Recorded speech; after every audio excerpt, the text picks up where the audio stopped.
نماز جمعہ واسطے مسجد کی طرف قدم اٹھانا، چل کے مسجد چلانا، خدا وحدہ لا شریک دی بارگاہ پاک وچ بڑا اجر و ثواب اور اہمیت رکھتا ہے۔ میرے نبی پاک صلی اللہ علیہ وآلہ وسلم کا فرمان پاک کا حکم ہے، جو شخص نماز جمعہ واسطے مسجد سب تو پہلے اللہ کی بارگاہ حاضری دین واسطے حاضر ہوئے،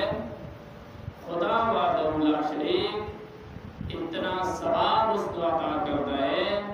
گویا کہ اس نے خدا دی راہ تے ایک اٹھ خیرات کر دیتا۔ تو دوستو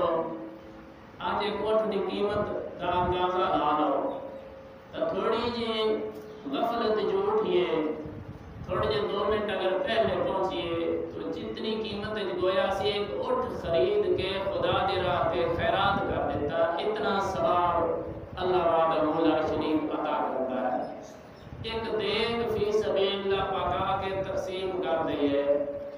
تو اس وقت اس خرچ کرنے والے دا دل کتنا مطمئن ہوتا ہے۔ تو ایک اٹھ اگر خدا دی راہ تے قربان کرے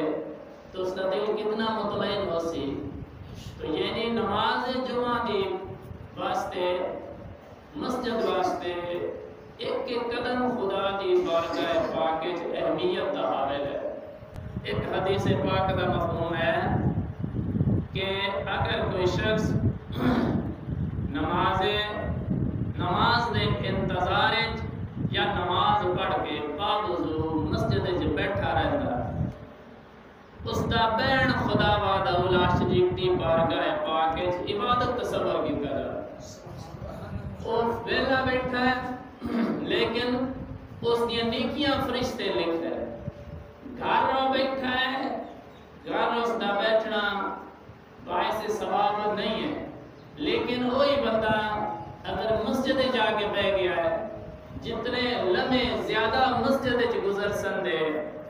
جتنا وقت اس دا مسجد گزر سے اتنا وقت اس دا عبادت تصور کی طرح۔